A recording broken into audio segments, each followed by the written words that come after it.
शाहरुख खान के बेटे आर्यन खान अभी और जेल में रहेंगे। पिछले 12 दिनों से वो जेल में कैद हैं। आज मुंबई की सेशंस कोर्ट ने उनकी जमानत याचिका खारिज कर दी। अब उनके वकील बॉम्बे हाई कोर्ट पहुंचे हैं। लेकिन सवाल ये है कि क्या व्हाट्सएप चैट्स ने आर्यन और उनके साथियों की मुश्किलें बढ़ाई हैं? इन व्हाट्सएप चैट्स में क्या है, आइए देखते हैं इस खबर में। फिलहाल जेल में ही रहेंगे शाहरुख खान के बेटे Aryan Khan. Cruise drugs party मामले में सेशंस कोर्ट की स्पेशल एनडीपीएस अदालत ने आर्यन और बाकी 2 आरोपियों अरबाज मर्चेंट और मुनमुन धमेजा की जमानत अर्जी खारिज कर दी है। बचाव पक्ष के वकीलों की माने तो एनसीबी की ओर से लगाए गए साजिश के आरोप जमानत की दलील को शायद कमजोर कर गए।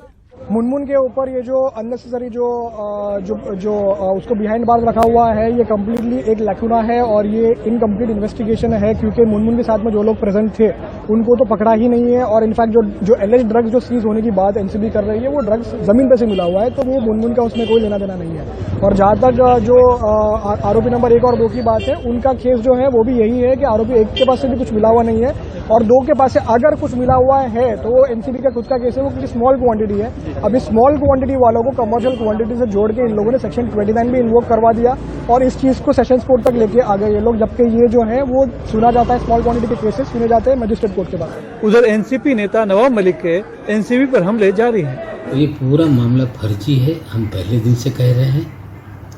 इसमें ना कोई सीजर क्रूज से हुई, ना कोई सीजर ये टर्मिनस से हुई।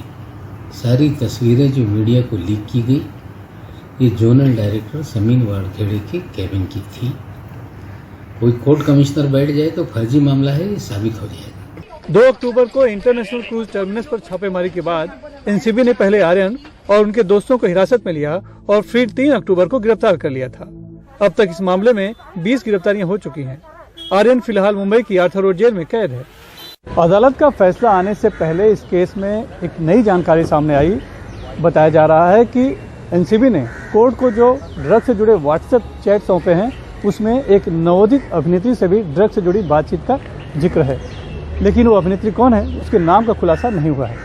बहरहाल अब हाईकोर्ट में जमानत अर्जी पर न सिर्फ नए सिरे से बहस होगी, बल्कि सेशंस कोर्ट के आदेश को उन बिंदुओं को भी गौर करना होगा जिसके कारण अदालत ने जमानत अर्जी खारिज कर दी है।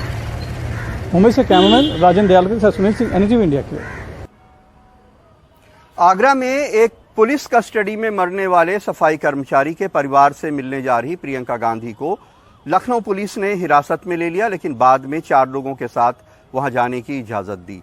आगरा पुलिस के ऊपर आरोप है कि उसने सफाई करने वाले अरुण वाल्मीकि को चोरी के आरोप में इतना मारा कि उसकी मौत हो गई।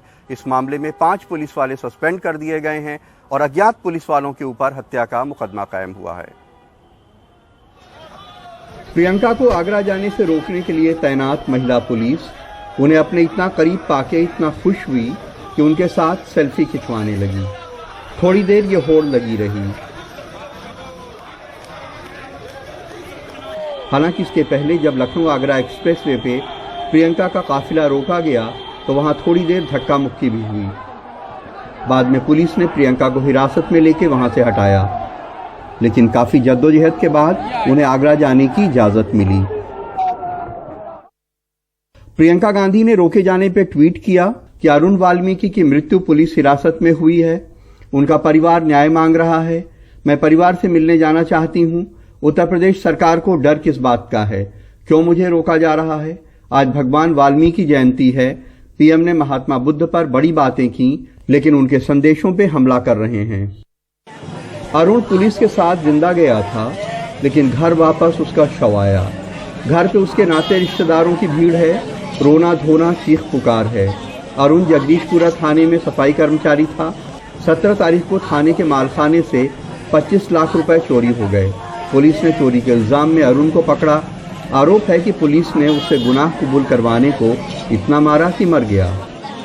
इस संदिग्ध को कल जब लाया गया, पूछताछ की गई, तो उसने अपना इन्वॉल्वमेंट बताया और परिवार वालों के साथ में उसकी निशानदेही पर उसके घर पर रिकवरी करने के लिए पुलिस टीम गई। करीब 15 लाख रुपए उसके घर से रिकवर हुए। वहीं पर जो बताया गया है, वहीं पर उसकी तबीयत खराब हुई। उसको तत्काल हॉस्पिटल ले जाया गया। हॉस्पिटल में ही वॉज ब्रॉट डेड।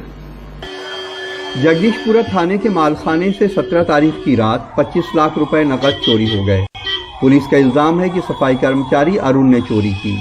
सवाल ये भी है कि इतने बड़े थाने में इतने पुलिस वालों की मौजूदगी में मालखाने के पहरे में रखे 25 लाख रुपए अरुण ने कैसे चुराए, कि पुलिस को भनक तक नहीं लगी। ये बताने के लिए अरुण अब जिंदा नहीं है कि क्या इसमें कोई पुलिस वाला तो नहीं मिला था। अब पुलिस वालों पे कार्रवाई हो रही है। जो कर्मचारी जो बरामदी के लिए गया था उनमें एक इंस्पेक्टर, एक सब इंस्पेक्टर, 3 पुलिस कांस्टेबल का मैं तुरंत निलंबन करा दिया है और बाकी इंक्वायरी कमेटी एसपी ईस्ट के माध्यम से इंक्वायरी कमेटी भी सेट कर दिया, पूरा घटनाक्रम का क्या है और बाकी पोस्टमार्टम रिपोर्ट आएगी। बाकी उसका आधार पर आगे इन्वेस्टिगेशन में जो निष्पक्ष इन्वेस्टिगेशन होगी।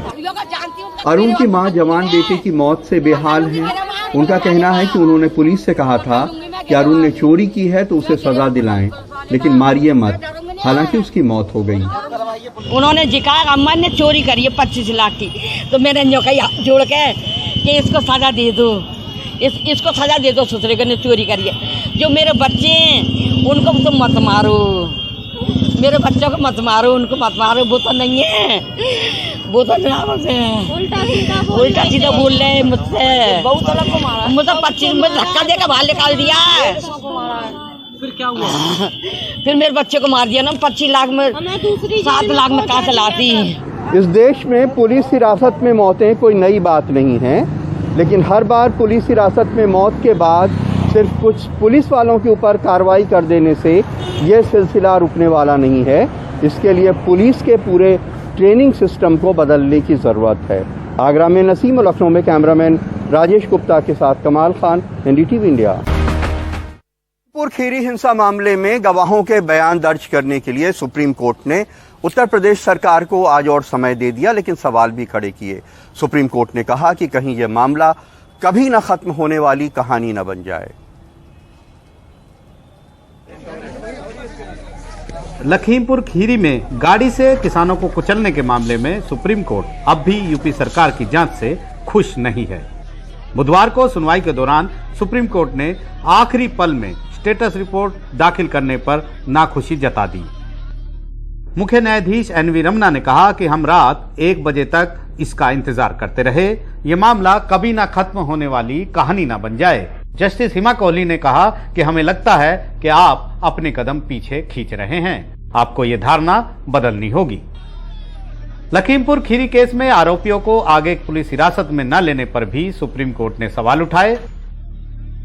सुप्रीम कोर्ट ने पूछा, क्या इन आरोपियों की आगे हिरासत की जरूरत नहीं? क्या आगे उनकी जांच की जरूरत नहीं है? यूपी सरकार की ओर से हरीश साल्वे ने कहा कि इस मामले में उनसे पूछताछ हो चुकी है, 70 से ज्यादा वीडियो मिले हैं और सबूत भी हैं, क्राइम सीन का रिकंस्ट्रक्शन भी हो चुका है। पीड़ितों और गवाहों के बयान दर्ज कराए जा रहे हैं। कोर्ट बंद होने के कारण बयान दर्ज नहीं हो पाए। ये बहुत सेंसिटिव इशू है, मर्डर का मामला है और एक नई निश्चित सत्याएं हुई हैं।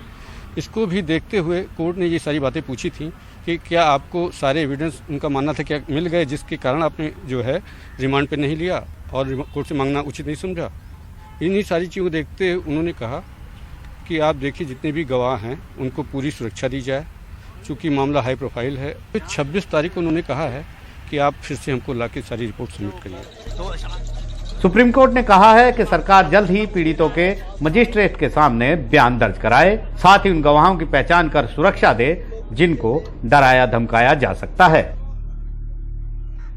सुप्रीम कोर्ट ने साफ इशारा किया है कि इस मामले की जांच जिस तरह चल रही है उससे वो कतई खुश नहीं है और अगर यूपी सरकार मामले की जांच को सही पटरी पर नहीं लाती है तो फिर अदालत कुछ कड़े कदम उठा सकती है। नई दिल्ली से शरद शर्मा और मोहम्मद के साथ आशीष भार्गव, एनडीटीवी इंडिया। प्रधानमंत्री नरेंद्र मोदी ने आज उत्तर प्रदेश के कुशीनगर इंटरनेशनल एयरपोर्ट का उद्घाटन किया। प्रधानमंत्री ने यहां एक बौद्ध सम्मेलन को भी संबोधित किया। प्रधानमंत्री ने अपने संबोधन में देशवासियों को कुशीनगर इंटरनेशनल एयरपोर्ट के लिए बधाई दी। उन्होंने कहा कि इससे बौद्ध धर्म के मानने वालों को आने जाने में बहुत ज्यादा सहूलियत होगी। यही नहीं, यहाँ के कारोबारियों को भी इससे बहुत ज्यादा फायदा होगा।